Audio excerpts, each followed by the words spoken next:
On estime qu'un tiers des médicaments en Afrique subsaharienne sont de mauvaise qualité. Les médicaments falsifiés ou mal fabriqués sont un problème de santé publique mondiale. Comment expliquer ce phénomène ? Un fabricant qui souhaite commercialiser un médicament doit obtenir une autorisation de mise sur le marché délivrée par l'Autorité nationale de réglementation du médicament. Pour cela, il doit fournir un dossier regroupant les informations sur l'efficacité et la sécurité du médicament et la qualité de la production industrielle. Si le rapport entre les bénéfices apportés par le médicament et les risques qu'il fait encourir est favorable, il reçoit une autorisation de mise sur le marché, valable uniquement dans le pays dans lequel la demande a été faite. Ce système n'empêche pas la circulation de médicaments de mauvaise qualité. Il en existe de deux sortes, pouvant être également nocifs.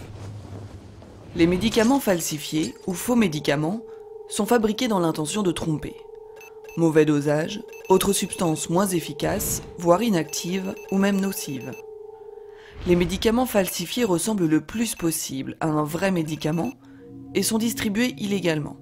Ils sont l'œuvre d'organisations criminelles et c'est au service responsable de la police et de la justice de les stopper. Deuxième cas de figure. Lors du processus de fabrication ou de distribution d'un médicament, il peut aussi se produire des erreurs involontaires ou de négligence. Mauvais dosage, emballage défectueux, dégradation, etc. Les pays industrialisés ont des institutions sanitaires fortes et le marché du médicament y est réglementé et surveillé. On estime à moins de 1% l'ensemble des médicaments mal fabriqués et falsifiés, ces derniers circulant grâce au commerce en ligne. Ces pays, souvent producteurs de médicaments, considèrent que le contrôle des médicaments uniquement destinés à l'export n'est pas de leur ressort. C'est aux pays importateurs de procéder au contrôle. Or, dans de nombreux pays en développement, les autorités de réglementation n'ont pas toujours les moyens humains, financiers ou techniques de contrôler la qualité des médicaments importés. Résultat, des produits de mauvaise qualité circulent librement. Ce phénomène touche tous les types de médicaments, y compris ceux dont la survie du patient dépend, comme les antipaludéens, les vaccins ou les anticancéreux. Aujourd'hui, différentes pistes sont évoquées pour lutter contre cette situation. Les pays exportateurs ont un rôle à jouer pour garantir la qualité des médicaments destinés à l'export. Dans les pays importateurs, la mise en commun des ressources dans des organismes supranationaux pourrait être une alternative, comme par exemple une agence africaine du médicament.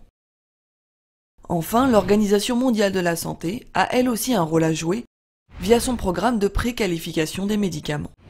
Ce programme vise à évaluer les dossiers de médicaments récents pour fournir une information fiable aux pays importateurs.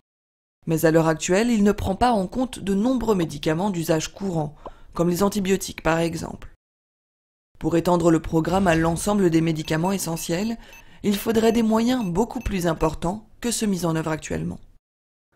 En attendant, pour lutter contre ce phénomène, il est nécessaire d'améliorer l'accès à une information objective et vérifiée sur les producteurs de médicaments.